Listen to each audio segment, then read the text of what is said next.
ये है बोइंग 747 का नया शाहकार, द डैश 8। आसमान छूने के लिए टेक ऑफ करता हुआ, लेकिन तभी अचानक पायलट जोर से ब्रेक्स लगाते हैं। सतह पर तेजी से रगड़ने के बाद टायर गर्म होकर लाल हो उठते हैं। फायर फाइटर्स तेजी से पहुंचते हैं, लेकिन ठहर जाते हैं। लेकिन ये कोई हादसा नहीं, बल्कि नए 747 का एक परीक्षण है। और अगर इस दौरान इसमें आग लग जाती तो इसका मतलब था कि ये नाकाम हुआ। पिछले 40 वर्षों से जंबो आसमान का बेताज बादशाह रहा है, लेकिन हाल ही में उसका ये ताज एयरबस A380 ने छीन लिया। लेकिन टीम बोइंग को वो ताज वापस चाहिए, इसलिए वो इस शानदार प्लेन को पूरी तरह रीडिजाइन करने जा रहे हैं, दुनिया की सबसे बड़ी इमारत के अंदर, जो है बोइंग मेगा फैक्ट्री।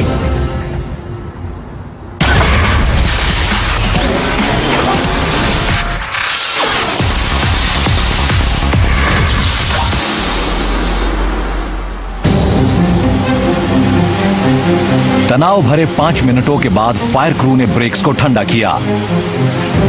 यह सबूत है कि अगर टेक ऑफ के दौरान प्लेन के साथ ऐसा होता तो भी उसमें बैठे पैसेंजर्स सेफ रहेंगे। बोइंग को उम्मीद है कि प्लेन के साथ ऐसा पहली और आखिरी बार हो रहा है। 747-8 कंपनी का सबसे नया और तकनीकी रूप से सबसे काबिल प्लेन है। ये दुनिया का सबसे लंबा प्लेन होगा और अपनी क्लास में सबसे ज्यादा इको फ्रेंडली। आसमान चूमने वाले हर एक जंबो की तरह इस प्लेन को भी सिएटल के नॉर्थ में एवरेट वॉशिंगटन में बनाया जाएगा। बोइंग की ये मेगा फैक्ट्री विश्व की सबसे बड़ी फैक्ट्री है। इसके विशाल दरवाजों पर बने डिजाइन इतने बड़े हैं कि उनका नाम Guinness book of world records में दर्ज है। इतनी बड़ी कि इसमें पूरा डिज्नीलैंड एक बार समा सकता है, और फिर भी कुछ जगह पार्किंग के लिए बच जाएगी।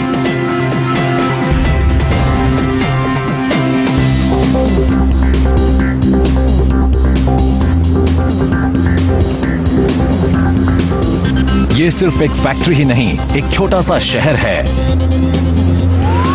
इसके पास अपना फायर डिपार्टमेंट है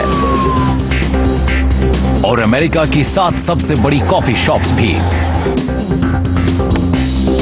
ऑलराइट, तो आपके हो गए $2 प्लीज।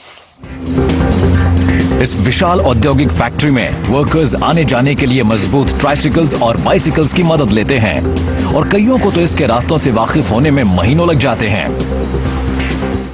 इसका साइज सचमुच बहुत बड़ा है। पहले मैं थोड़ा घबराया हुआ था। मुझे बिल्कुल पता नहीं होता था कि मैं क्या कर रहा हूँ, कहाँ जा रहा हूँ। 23.5 साल हो चुके हैं और मैं अभी भी कभी कभार इस फैक्ट्री में खो जाता हूँ।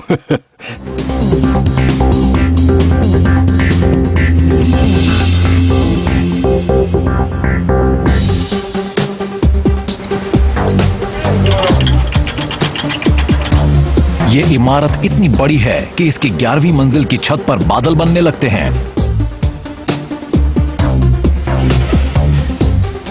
और छोटे बड़े प्लेन्स के बिखरे हुए पार्ट्स का नजारा हैरान कर देने वाला होता है। लेकिन हैरानी भरे इस नजारे के पीछे भी एक वजह है। कंपनी जो भी प्लेन बनाती है उन सभी के लिए अपना अलग स्थान होता है, और ये जगह कंपनी के सबसे पसंदीदा प्लेन 747 के लिए रखी गई है। एक अकेले 747-8 के बनने में ही तकरीबन 60 लाख से ज्यादा पार्ट्स लगते हैं, और उन सब का एकदम सही वक्त पर यहां होना जरूरी है। जरूरत के समय उत्पादन एक ऐसा सही तरीका है, बोइंग के पैसे की बचत करता है, क्योंकि कंपनी को बहुत पहले से हिस्से पुर्जे खरीद कर स्टोर नहीं करने पड़ते। लेकिन इसमें एक जोखिम है, इसमें टाइमिंग की बहुत अहमियत है। हाँ, पुर्जों की कमी होती रहती है, लेकिन उन पुर्जों का निर्माण ही हमारी सफलता का राज है, और हम कोशिश करते रहते हैं कि किसी भी तरह के कलपुर्जों की कमी ना हो, जिससे प्रोडक्शन सिस्टम पर असर पड़े। सबसे बड़े पुर्जों में से एक वो पुर्जा है जिसे आप पहले से नहीं खरीदना चाहेंगे, और ये है $2 करोड़ का इंजन। इंजन्स काफी महंगी चीज होते हैं, तो हम इन्वेंट्री कॉस्ट के नजरिए से अपना पैसा मैनेज करने की कोशिश करते हैं। फैक्ट्री से निकलने के 1 या 2 दिन पहले इंजन्स को हमारे सभी मॉडल्स में लगाया जाता है। वो हमारे पास एकदम सही समय पर ही पहुंचते हैं। एक 747 का इंजन कहीं खो तो नहीं सकता, लेकिन बोइंग को 60 लाख और दूसरे पार्ट्स की भी जरूरत होती है, और ये 7 टन के इंजन जितने बड़े बिल्कुल नहीं होते। सर कैसे हैं आप? बढ़िया। मुझे एक डिप स्टिक चाहिए। ओके। और शायद एक गन बैरल ड्रिल जो वहां पर है। ओके। हर पार्ट को इलेक्ट्रॉनिकली ट्रैक किया जाता है। इसकी मदद से बोइंग अपनी फैक्ट्री के किसी भी पार्ट को कभी भी असेस कर सकता है। एक्सीलेंट, ये लीजिए। ठीक है ना? Thank you sir. ओके। सुबह के 2 बजे हैं, लेकिन बोइंग में काम कभी बंद नहीं होता।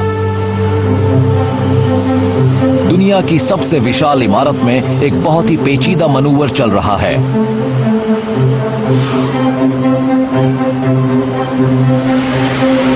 अभी तक -8 टीम ने विंग्स और फ्यूसेलाज को बना लिया है।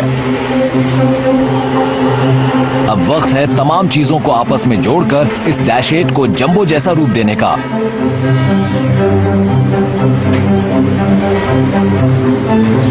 फ्यूसेलाज के 3 हिस्सों को जोड़ना इस पूरे असेंबली प्रोसेस में एक बहुत ही मुश्किल काम है, इसलिए इसे रात के समय ही किया जाता है। रात के वक्त इसे करना ज्यादा सेफ होता है, क्योंकि फ्लोर पर कम लोग होते हैं और किसी अनहोनी की आशंका भी कम होती है। इस प्रक्रिया में लाखों डॉलर की कीमत के एयरक्राफ्ट पार्ट्स को आपस में जोड़ा जाता है, तो इसे एक बहुत ही डेलिकेट इंडस्ट्रियल डांस कहा जा सकता है। ग्राउंड क्रू को बेहद छोटी डिटेल्स की तरफ भी पूरा ध्यान देना होता है। अब क्रू फॉरवर्ड सेक्शन को विंग से जोड़ने की तैयारी में है। किसी सेक्शन को नीचे लाते समय टीम को एकदम सटीक रहना होता है। हमें सही लाइनअप करना होता है ताकि पक्का हो सके कि हमने क्रेडल को सही पोजीशन पर लगाया है। मामला 1/4 इंच का होता है, इस तरफ या उस तरफ। अब विंग्स को सेंटर फ्यूसेलाज से जोड़ दिया गया है। इनका स्पैन फैक्ट्री फ्लोर की पूरी चौड़ाई में फैला हुआ है। 2 ट्रैक्टर्स को एकदम समान रफ्तार से चलना होगा ताकि विंग सेक्शन फैक्ट्री की दीवारों से रगड़ ना खा जाए। दीवारों और विंग टिप्स के बीच सिर्फ 5 सेंटीमीटर का अंतर है। अब टेल सेक्शन का मिलन बाकी प्लेन से हो रहा है। अब जंबो का जाना पहचाना आकार नजर आने लगा है। इसकी लंबाई 76 मीटर और चौड़ाई 68 मीटर है।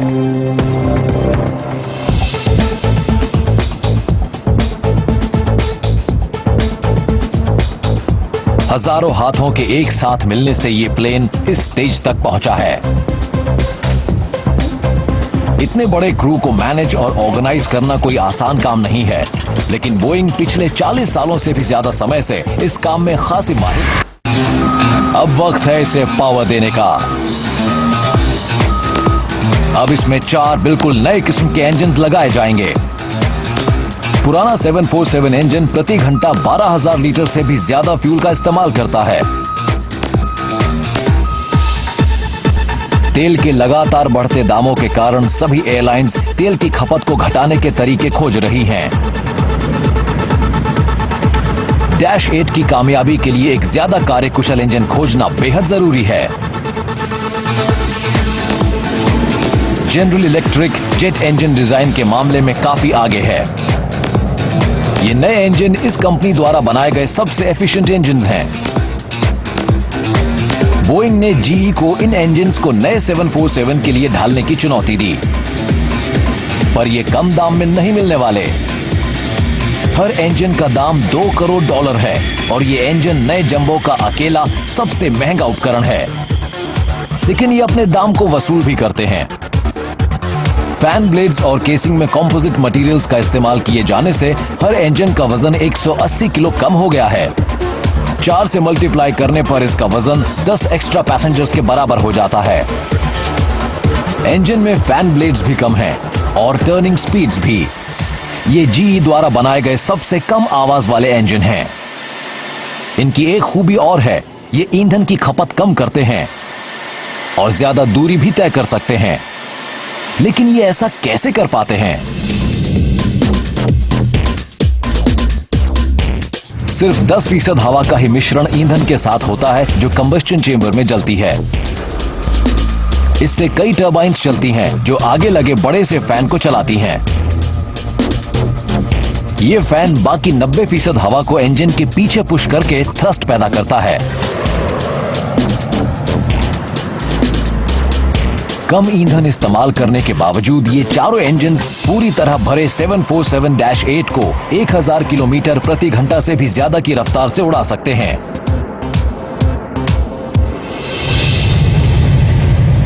इसका सिर्फ एक इंजन ही किसी B-52 के 8 इंजन जितनी थ्रस्ट पैदा करता है। इधर फैक्ट्री में अब वक्त है इंजन्स को लगाने का। उन विंग्स पर कंक्रीट के विशाल ब्लॉक्स लटक रहे हैं जहां इंजन्स लगाए जाएंगे। इनके बिना एरोप्लेन टेल की तरफ पलट जाएगा। हर इंजन का वजन 7 टन है और ऐसे 4 इंजन्स को उनकी ट्रॉली से उठाकर विंग्स पर लगाया जाना है। ये 4 नर हाथियों को लटकाने जैसा ही है। इस काम को धीरे धीरे और एहतियात से किए जाने की जरूरत होती है। रेडी? यस। इस पर थोड़ा दबाव डालते हैं और इसे टेस्ट करते हैं। ओके। अगर ये 4 विंचेस जरा से भी मिसअलाइन हुई तो ये फिट नहीं होंगे और इन्हें मुश्किलों का सामना करना पड़ेगा। 45। व्हील्स वही है जहां आप चाहते हैं। देखिए, हमारी टीम में काफी एकजुटता है। हम सब मिलकर अच्छी तरह काम करते हैं। हमें प्लेन में वही पोजीशन मिली है जो हम चाहते हैं। 0। ऑलराइट, अब पिन्स खींचना शुरू करो। हम इस तरह से बखूबी आपस में कम्युनिकेट करते हैं और किसी मुश्किल में नहीं फंसते हैं कभी भी।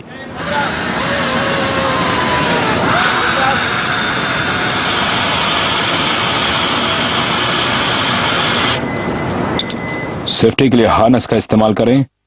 सेफ्टी के लिए अब हम 12 इंच दूर हैं। अब हम फ्रंट फिटिंग से बोल्ट्स को खींचने वाले हैं। आगे की तरफ एक पिन है जो कि फॉरवर्ड माउंट को लाइन अप करती है, तो हम उसे एंटी सीज से ल्यूब्रिकेट करते हैं। हम अभी 6 इंच और बढ़ेंगे, देखेंगे कि सब कुछ क्लियर है। उसके बाद बाकी के 6 इंच तय करेंगे। फिर चारों बोल्ट्स को खींच लेंगे और टॉलरेंस क्लोज रखनी है 1 इंच के 1000वें हिस्से के आसपास। ठीक है, कम ऑन अप।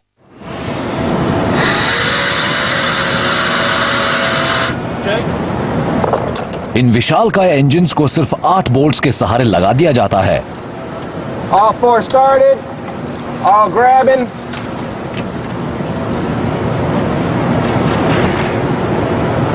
%50 हो गया क्या? नहीं हुआ, मैं अभी इसे नीचे कर रहा हूं। ओके। इन बोल्ट्स पर रियर में टॉर्क है 625 फुट पाउंड्स और आगे की तरफ है ये 375 फुट पाउंड्स। अगले वालों को शेयर ऑफ होना होता है। आप मान सकते हैं कि ये डिजाइन बिल्कुल ऐसा ही है। अगर इंजन के साथ कोई दिक्कत हो जाए तो इंजन फ्रंट से शेयर होकर नीचे गिरेगा और एरोप्लेन से टूट कर गिरते वक्त विंग्स या फ्लैप्स को अपने साथ नहीं ले जाएगा। एक तो हो गया। अभी 3 इंजन्स और लगाए जाने हैं। एक बार फिर क्रू को इस काम को पूरा करने के लिए दिन और रात एक करने होंगे।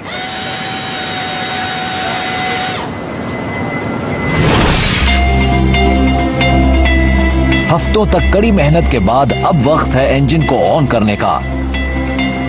लेकिन उससे पहले और भी बहुत सा काम बाकी है। हर सर्किट को एक एक करके चेक करना होगा। इस प्लेन में काफी बिजली का इस्तेमाल होता है। ये 50 से भी ज्यादा घरों में इस्तेमाल के लिए काफी है। इस प्लेन में 214 किलोमीटर लंबी वायरिंग का इस्तेमाल होता है। ये वायरिंग इलेक्ट्रॉनिक्स बे में पहुंचती है। ये प्लेन का नर्वस सिस्टम है।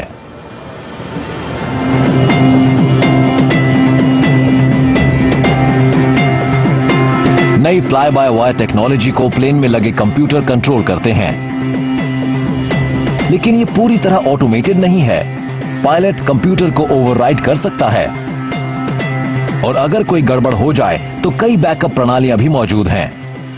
अगर मुझे फ्लैप्स को नीचे करना होता तो इसके लिए हाइड्रोलिक सिस्टम्स इस्तेमाल करने होते, लेकिन अगर किसी वजह से हाइड्रोलिक्स उपलब्ध नहीं है तो हम एयर प्रेशर का इस्तेमाल कर सकते हैं फ्लैप्स को नीचे करने के लिए। और अगर हमारे पास ये उपाय भी नहीं है तो बिजली से फ्लैप्स नीचे किए जा सकते हैं। तो कुल मिलाकर इसमें बहुत से जरिए हैं। टेक्नीशियंस हर सर्किट तक टेस्ट सिग्नल भेजने के लिए एक विशेष कंप्यूटर का इस्तेमाल करते हैं। Check breaker 10495, on.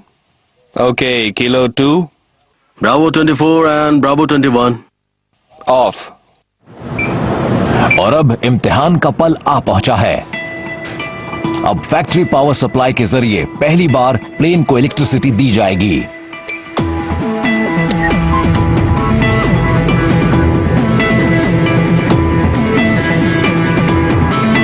डैश 8 को पूरा करने के सिलसिले में पावर का दिया जाना एक बेहद अहम पल होता है। इंजन लग जाने के साथ ही ये जंबो जेट आसमान में उड़ने के लिए लगभग तैयार है, लेकिन उससे पहले इसे एक इंटीरियर चाहिए। जीई के नए इंजन्स और विंग्स की तरह इसके नए इंटीरियर को प्लेन के छोटे वर्जन ड्रीमलाइनर से लिया गया है, लेकिन इसमें नए कलर्स हैं, ज्यादा स्पेस है और मूड लाइटिंग भी। इंटीरियर डिजाइन के बारे में बोइंग के कस्टमर्स के अपने कुछ खास आइडियाज हैं। हर एक कस्टमर अपने जंबो को अंदर और बाहर दोनों तरफ से अपने खास कलर्स में पेंट कराना चाहता है। इस मेगा फैक्ट्री की विशाल पेंट शॉप में हरी प्रोटेक्टिव विनाइल को धोकर साफ किया जा रहा है। इसके बाद हाथ से एक बेस लेयर स्प्रे किया जाता है। इसके बाद कस्टमर की इच्छा के मुताबिक इस पर कलर के कई कोट्स किए जाते हैं।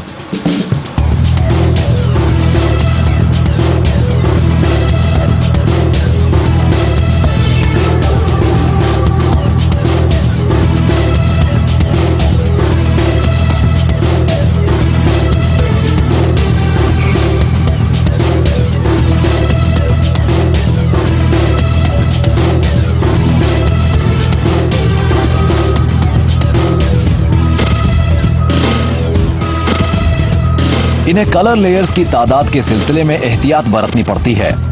अगर ज्यादा पेंट कर दिया जाएगा तो मेटल में आने वाली कमजोरी के लक्षण छिप सकते हैं। इसके अलावा पेंट के ज्यादा वजन के कारण ईंधन की खपत भी बढ़ जाएगी। किसी आम पेंट जॉब में 500 किलो पेंट का इस्तेमाल होता है। यह पेंट 4 साल तक चलेगा। इस प्लेन को बोइंग के अपने कलर्स में पेंट किया जा रहा है, क्योंकि इसे कंपनी अपने हिसाब से बना रही है। इस प्लेन को डिलीवरी से पहले कई मुश्किल टेस्ट फ्लाइट्स की एक श्रृंखला से गुजरना होगा। टेस्ट पायलट्स प्लेन को ऐसी चरम अवस्थाओं से गुजारेंगे जिनका सामना इसके पैसेंजर्स को कभी नहीं करना होगा, बशर्ते वो बोइंग के लिए काम करने लगें। इस उड़ान के दौरान सिर्फ हैंड लगेज को परे रखना ही काफी नहीं होगा। बोइंग के इन इंजीनियर्स को बाकी हर चीज को भी बांधना पड़ेगा, अब चाहे ये उनका लंच हो या उनके लैपटॉप। अगर आप इसे क्लैम्प करके नहीं रखेंगे तो ये उड़ जाएगा और ये उड़ता हुआ सीधा छत की तरफ जाएगा और फिर नीचे आके सिर से टकराएगा। फ्लाइट लोड सर्वे प्लेन के लिए और प्लेन में सवार लोगों के लिए सबसे मुश्किल टेस्ट्स में से एक होता है। इसके लिए मजबूत दिल वाला होने की जरूरत है।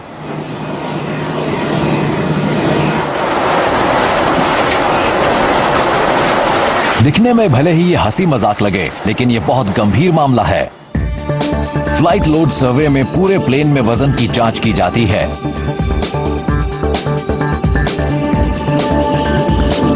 पायलट कुछ बहुत ही चरम मनूवर्स करते हैं। वो कुछ ही सेकंड्स में 0 से 2G की ग्रेविटी तक पहुंच जाते हैं। इससे फ्यूसेलाज और विंग्स पर जबरदस्त दबाव पड़ता है। इसके बाद डैश 8 को सामना करना होता है वेलोसिटी मिनिमम अनस्टिक टेस्ट का। टेस्ट पायलट्स बेहद धीमी रफ्तार पर टेक ऑफ करने की कोशिश करते हैं। इससे टेल रनवे से टकराती है। इस टेस्ट को पास करने के लिए प्लेन को इसी रफ्तार पर सुरक्षित लिफ्ट ऑफ करना होता है। अगर किसी पायलट को टेक ऑफ करने का इरादा छोड़ना पड़े और उसकी टेल टेक ऑफ से पहले जमीन से टकरा जाए तो इसके बावजूद भी विमान सेफली टेक ऑफ कर सकता है। तो जब हम ऐसा करते हैं तो टेल के साथ लकड़ी का एक लंबा ब्लॉक अटैच कर देते हैं। टेल जमीन पर ड्रैग तो करती है, पर इससे एयरप्लेन की स्किन को नुकसान नहीं होता।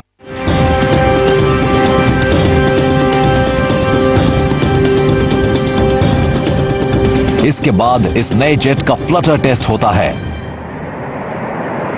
एविएशन की भाषा में फ्लटर का मतलब होता है वाइब्रेशन। इस टेस्ट में फ्लाई बाय वायर की पूरी आजमाइश होती है। ये सब कुछ तेज रफ्तार पर होता है। एयरलाइन के पायलट्स जिस स्तर पर ऑपरेट करते हैं ये उससे ज्यादा स्पीड पर होता है। हम एक बार में एक कंट्रोल को इस्तेमाल करके एयरप्लेन के हर एक्सेस को वाइब्रेट करते हैं और ये भी देखते हैं कि कंट्रोल कैसे रिएक्ट करते हैं और ये भी इंश्योर करते हैं कि एयरप्लेन इस थरथराहट को बहुत ही जल्दी शांत कर दे और उसे स्मूथ बना दे। अब वक्त है बीच हवा में ब्रेक लगाकर ये देखने का कि इससे क्या होता है। एयरलाइन पायलट्स को अमूमन ये सिखाया जाता है कि विमान को स्टॉल की हालत में आने पर कैसे बचाया जाए, पर कोई विमान स्टॉल की हालत में बहुत ही कम पहुंचता है। हम अक्सर ये सब देखते रहते हैं। हम एयरप्लेन के इस मॉडल पर सैकड़ों बार स्टॉल्स की प्रैक्टिस कर चुके हैं और ये वाकई सब कुछ बहुत अच्छे से झेल जाते हैं। हजारों वर्कर्स ने इस एक प्लेन को 60 लाख पार्ट्स के जरिए बनाया है।